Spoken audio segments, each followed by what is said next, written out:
దశాబ్దాలుగా ఫ్రూట్ జ్యూస్తో జీవనం సాగిస్తున్న చిరు వ్యాపారి విశేషాలను నేటి జిందగీలో తెలుసుకుందామా?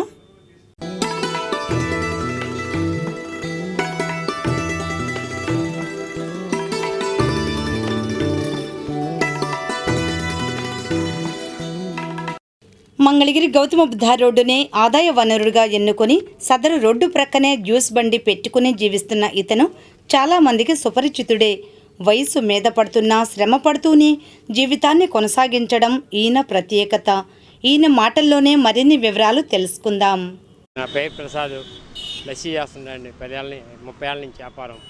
ఇదే వ్యాపారం. నాకు 2 పిల్లలు ఉన్నారు. 2 పిల్లలు చదివించుకుంటున్నాను, అన్నీ చేస్తున్నాను. నా బండి ఇదే అండి వ్యాపారం. ఇది లేనప్పుడు ఏదో పని చేసుకుంటాం ఖాళీగా ఉన్నప్పుడు.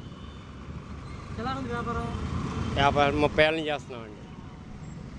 30 ఏళ్ళ నుంచి ఓన్లీ ఎండాకాలం కూడా చేస్తాను. మళ్ళీ అన్ని చేతులు తెలియక ఇంటికాడ కానీ ఏదో పని చేసుకుంటాం కానీ ఖాళీ కూర్చుంటాం.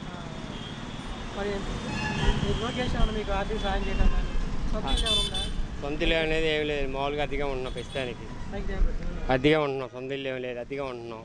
అద్దె కట్టుకుండా వెళ్తాగట్ట మెయింటైన్ చేసుకుంటూ వెళ్తున్నాం మెల్లిగా. ఇప్పటివరకు 2 పాప బాబు.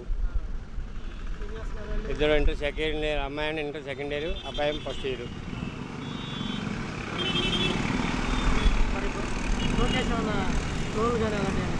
లోన్ అవి పెడుతున్నారన్నారు కానీ నేనే ఇంతవరకు వెళ్ళా లోకేష్ గారి దగ్గరికి వెళ్దామని చెప్పి వెళ్తానికి కుదరట్లా. వ్యాపారం స్లోగా ఉండండి. ఇప్పుడు కొద్దిగా డల్గా ఉండదు. కొద్దిగా ఈ నెల పోతే వచ్చే నెల కానీ ఉంటాయి బేరాలు.